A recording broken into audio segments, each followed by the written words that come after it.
기도합니다. 아멘. 2026년을 붉은 말의 해라고 하죠. 적토마.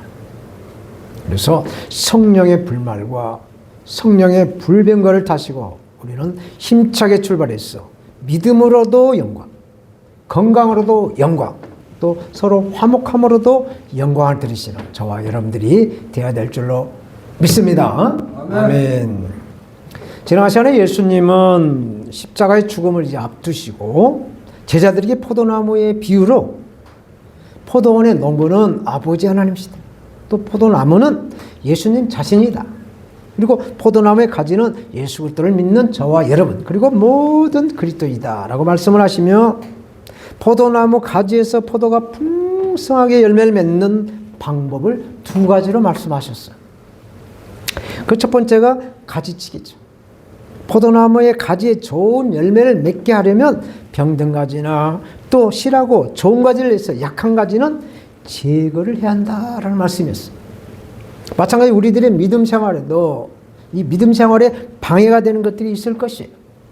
그래서 이런 것들을 스스로 우리가 잘라내야 된다라는 말씀이에요. 포도원의 농부신 하나님은 열매를 맺지 못하는 포도나무의 가지들을 과감하게 가지치기를 하신다는 것입니다. 이렇게 가지치기는 아픔과 또 고통이 다르지만 나무 전체를 살리고 풍성한 열매를 맺게 하는 가장 좋은 처방전이다라는 것이죠. 두 번째로는 가지치기에서 살아남은 가지들은 이제 포도나무의 그 극상품 열매를 맺도록 더욱더 깨끗하게 보호하고 관리를 해야 한다라는 것입니다. 이것이 농부인 하나님의 뜻이다라고 예수는 말씀하셨어요. 오늘 본문에서 이제 예수님은 종이라고 하지 아니하고 우리에게 친구가 되어 주시겠다라고 말씀을 합니다. 그래서 친구라는 제목으로 예수 그리스도의 은혜를 함께 나누겠습니다. 저처럼 하나님의 계명을 지켜야 하나님의 사랑 안에 거한다라고 말씀합니다. 하나님의 계명은 우리가 매 주일마다 이렇게 교도가는 십계명이죠. 십계명 중에서 하나님의 사랑인 대신 계명과 이웃을 사랑하라 하는 대인 계명으로 나눠져 있어요. 그래서 제1계명에서 4계명까지는 하나님을 위한 계명, 대신 계명이요. 또 5계명에서 10계명까지는 사람을 위한 대인의 계명이죠. 그래서 이 10계명을 예수님은 두 계명으로 말씀을 하시죠. 하나님을 사랑하는 것과 이웃을 내 몸과 같이 사랑하라는 말씀으로 계명을 주셨습니다. 그래서 포도나무의 열매를 맺는 것에 대해서 말씀하신 예수님은 이제 오늘 본문에서 포도나무의 열매가 무엇인가를 말씀해 주고 있어요. 9절, 10절 말씀 보겠어. 아버지께서 나를 사랑하신 같이 나도 너희를 사랑하였으니 나의 사랑 안에 거하라. 내가 아버지의 계명을 지켜 그의 사랑 안에 거하는 것 같이 너희도 내 계명을 지키면 내 사랑 안에 거하리라 말씀합니다. 제가 이 설교를 준비하면서 TV 인간극장을 보게 되었어요. 결혼을 한 부부가 아이를 간절하게 갖기를 원했어요. 그런데 아이가 계속 유산이 되는 거예요. 그래서 그 부부는 시험관 아기로 시술을 시도해서 50번 만에 결혼한 지 19년 만에 임신이 되어서 아기가 태어나는 것을 이 인간극장을 통해서 보여주었습니다. 어렵게 아기가 태어난 그 가정에 그 가족들, 시가 또 처가 온 가족들과 또 교회 그 믿음의 가족들이 그 아기로 인해서 기뻐하고 지난 성탄절 때 또 아기에게 유아세례까지 베푸는 것을 보았습니다. 이렇게 힘들고 어렵게 태어난 아기가 행여나 아프기라도 하면 아이 엄마는 아이 대신 엄마가 대신 아파주기를 원하면서 아기의 그 건강을 바라는 그런 부모의 그 내리사랑을 보여주었어요. 이렇게 이 세상의 모든 자녀의 부모는 자녀에 대한 그러한 사랑이 있어요. 물론 일부는 제한 사람도 있겠지만 거의 대부분은 자녀에 대한 내리사랑이 다 있습니다. 그래서 부모는 사랑하는 법을 자녀에게 본을 보임으로 그 자녀는 또 그렇게 그 자녀에게 사랑을 하게 되는 것이죠. 그래서 자녀는 부모의 사랑을 먹고 자란다라는 말을 하죠. 사랑을 받아보았기에 그 사랑을 할 수가 있는 것입니다. 이것은 우리 인간들뿐만 아니라 자연계 동물들도 그런 사랑으로 종족을 번식하는 창조의 질서를 보게 되죠. 하나님의 말씀에 생육하고 번성하는 겁니다. 예수님의 계명을 지키는 이 순종과 사랑이 하나라는 것을 말씀하세요. 순종과 사랑은 하나다라는 말씀을 하고 있습니다. 9절 끝에 나의 사랑 안에 거하라 하시고 10절에 또 뜻을 설명하시죠. 너희도 내 계명을 지키면, 너희도 내 계명을 지키면, 사랑은 믿음과 순종이 연결이 돼야 한다는 말씀이세요. 예수님의 계명을 지키려면 믿음과 순종으로 예수님의 사랑 안에 거하는 것이다 라고 말씀을 하시죠.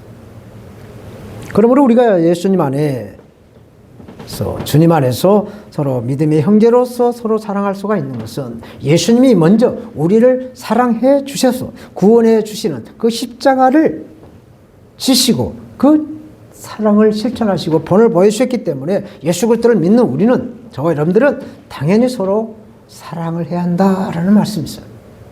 사랑하는 여러분, 오늘 본문 9절에, 특별히 9절에 아버지께서 나를 사랑하신 것 같이 말씀을 하시죠. 그리고 10절에 또 보면 내가 아버지의 계명을 지켜 그의 사랑 안에 거하는 것 같이 라고 말씀을 하셨어요. 이 말씀은 예수님의 아버지의 계명을 지킴으로, 즉 믿음과 순종으로 아버지의 사랑을 받는 방법을 말씀해 주고 있어요. 이렇게 예수님은 아버지 하나님 말씀을 신뢰하고 말씀대로 순종하셨어요. 이것이 바로 순수하고 진정한 사랑이라는 것이에요. 저와 여러분들이 예수님의 그 사랑 안에 거하는 그 길은, 예수님의 사랑 안에 들어가는 길은 듣기 좋은 말을 하는 것이 아니에요. 어떤 선물이라 물질로 해결되는 것이 아니라는 얘기예요. 예수님의 계명을 우리의 믿음과 순종으로 지키는 것이 예수님의 사랑 안에 우리가 거하는 것입니다.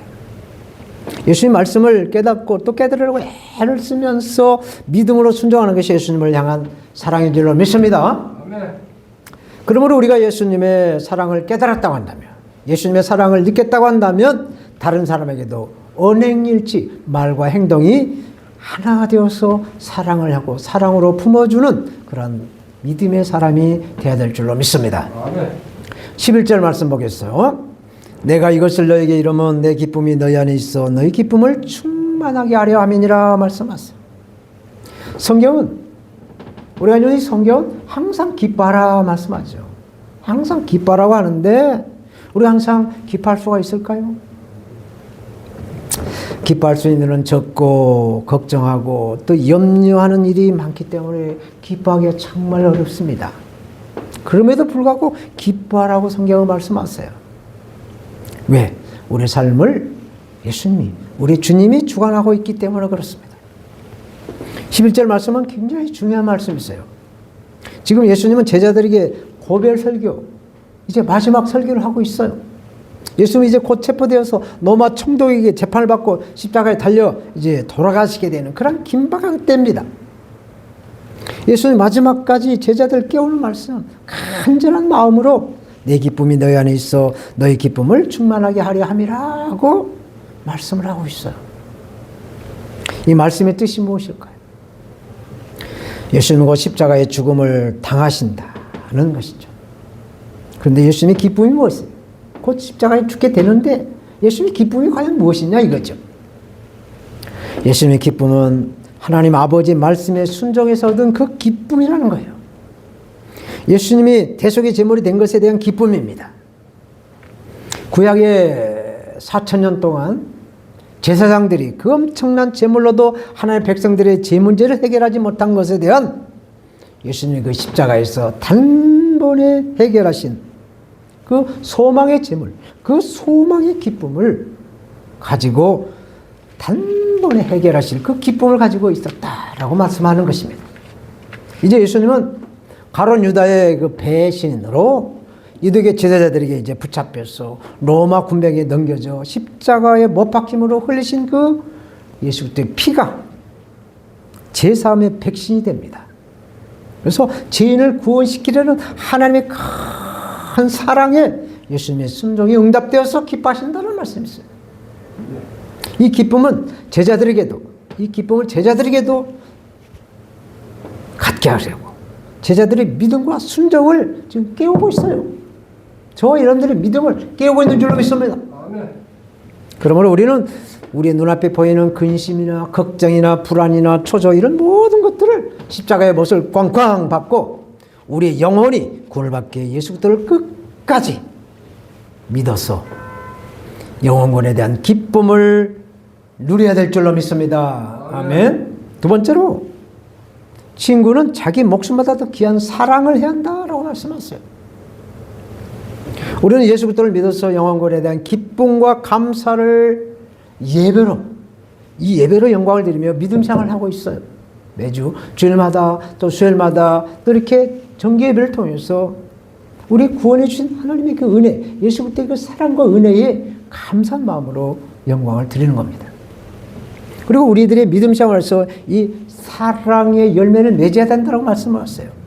12절 내 계명은 곧 내가 너희를 사랑한 것 같이 너희도 서로 사랑하라 하는 이것이라 말씀하세요. 이것 너희도 서로 사랑하라 하는 이것이니라. 이것이 무엇일까? 이것 사랑의 열매예요. 열매. 요한복음 15장 8절에 너희가 열매를 많이 맺으면 내 아버지께서 영광을 받을 것이요 너희가 내 제자가 되리라고 말씀합니다. 그러므로 저와 여러분들이 맺어야 할 열매는 사랑의 열매, 기쁨의 열매, 전도의 열매를 예수님은 요한복음 15장에서 말씀하고 있어요. 이 열매를 우선순위로 매긴다고 한다면 우리는 먼저 사랑의 열매를 맺어야 될 줄로 믿습니다. 사도 바울은 사랑장이라고 하는 고린도전서 13장에 1절 3절 이렇게 말씀하고 있어요.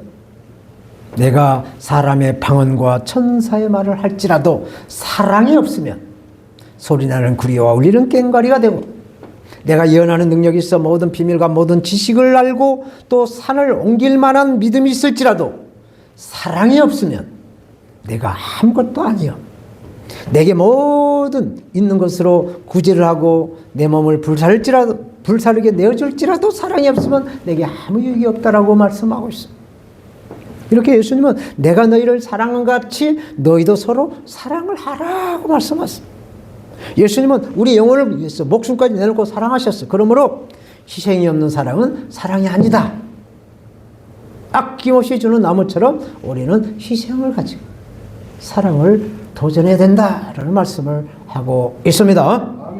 내가 편할 때만 하는 사랑, 내가 시간 날 때만 하는 사랑, 내가 하고 싶은 사람에게만 하는 사랑, 이것은 하나님이 원하는 사랑이 아니라는 말씀이 있어요. 오늘 본문 13절, 14절 말씀 봅니다. 사람이 친구를 위하여 자기 목숨을 버리면 이보다 더 큰 사랑이 없나니 너희가 나의 명하는 대로 행하면 곧 나의 친구라 말씀하세요. 예수님이 명한 대로 행하면 곧 예수님이 우리가 친구가 된다는 말씀이십니다.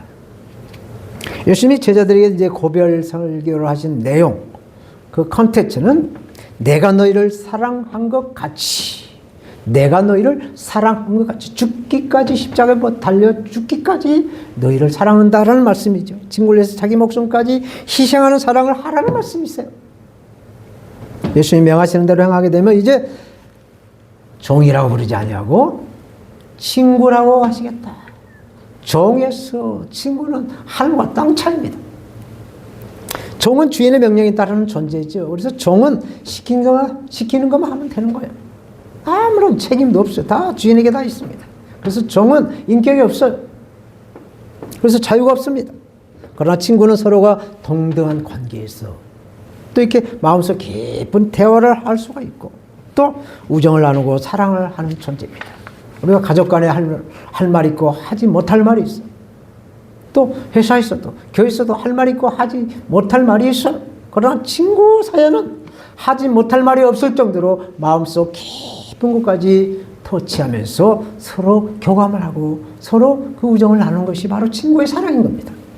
그렇다고 해서 우리가 예수님의 종의 신분이 바뀌는 것이 아니에요. 여전히 예수님은 우리의 주인이시고 우리는 예수님의 종입니다.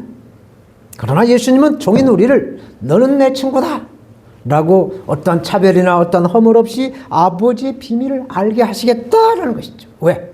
우리가 목숨을 아끼지 않고 내 몸과 같이 이웃을 사랑할 때 너는 내 친구다 라고 인정을 하신다는 말씀이세요.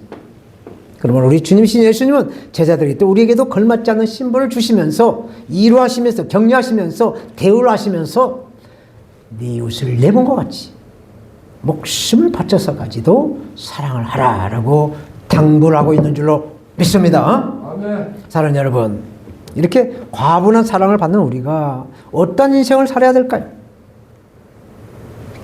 우리가 여러 가지, 우리가 전에 이 성경을 줄이고 또 이렇게 줄여서 성경에 여러 가지 말씀이 있지만 싹 줄여서 한 단어, 한 줄로, 한 구절만 뽑으라고 한다면 흔히 말하는 요한복음 3장 16절이라고 말합니다. 하나님이 세상을 이처럼 사랑하사 독생자를 주셨으니 이는 저를 믿는 자마다 멸망하지 않고 영원한 생명을 얻게 하람이라고 말씀하지요. 이 말씀에 우리가 응답해야 될 말씀이 성경에 있어요. 하나님이 우리를 사랑하셔서 독생하신 예수님을 이 땅에 보내주셔서 예수님을 믿음으로 영생을 얻게 하신 하나님의 그 사랑에 우리가 응답해야 될 말씀은 요한일서 3장 16절입니다. 요한일서 3장 16절, 그가 우리를 위하여 목숨을 버리셨으니 우리가 이로써 사랑을 알고 우리도 형제를 위하여 목숨을 버리는 것이 마땅하다 말씀합니다. 형제를 위해서 목숨을 버리는 것이 마땅하다. 예수님이 자신의 목숨까지 내어주시며 사랑하는 친구로서 우리는 이제 우리가 누리는 특권이 무엇일까요? 정을 누리지 못하는 친구로서 우리가 누리는 특권이 무엇일까요? 오늘 본문 15절은 말씀해 주고 있습니다. 이제부터는 너희를 종이라 하지 아니하리니 종은 주인이 하는 것을 알지 못함이라. 너희를 친구라 하였노니 내가 내 아버지께 들은 것을 다 너희에게 알게 하였음이니라. 아멘. 오늘 본문에서 종이라는 이 단어는 헬라어로 둘로스예요. 둘로스. 사실 종보다는 노예가 더 가까운 번역입니다. 이렇게 예수님은 우리가 노예가 아니라 친구로 대하신다는 거예요. 친구로 대할 때 예수님의 말씀에, 예수님의 계명이 우리가 지켰을 때 예수님의 친구가 된다는 말씀이에요. 그래서 종과 친구, 친구와 종의 결정적인 차이는 어디가 있느냐? 바로 주인의 뜻에 그 주인의 뜻을 아는 것이죠.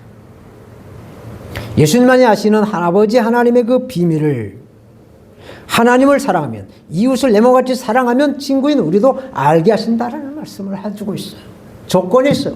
우리가 예수 그리스도를 믿어야 영원 구원을 받는 것이고, 아버지 하나님의 말씀에 순종을 해야 우리의 물질, 영혼의 건강의 축복, 모든 생활의 축복을 받는 것이 이 조건입니다. 마찬가지로 우리가 예수 그리스도의 친구가 되려고 한다면 예수님 말씀하신 계명, 친구를, 우리의 이웃을 내 몸같이 사랑하는 조건이 있을 때 아버지 하나님의 그 비밀을 알게 하신다. 친구의 사랑을 하게 하신다 말씀을 하고 있습니다. 사랑하는 여러분, 이렇게 사람은 우리 가슴에 무엇을 품고 있느냐에 따라서 인생이 달라져요. 가슴에 문제를 품고 살면 늘 원망이 나오고 불평이 끊이지 않습니다. 요즘에 제가 그래요. 좀 이 나라 이 정권, 이 정치적으로도 참 그렇고 또 저희 가정에서도 참 그렇습니다. 그래서 저는 환경의 지배를 은혜 중에 받고 있어요.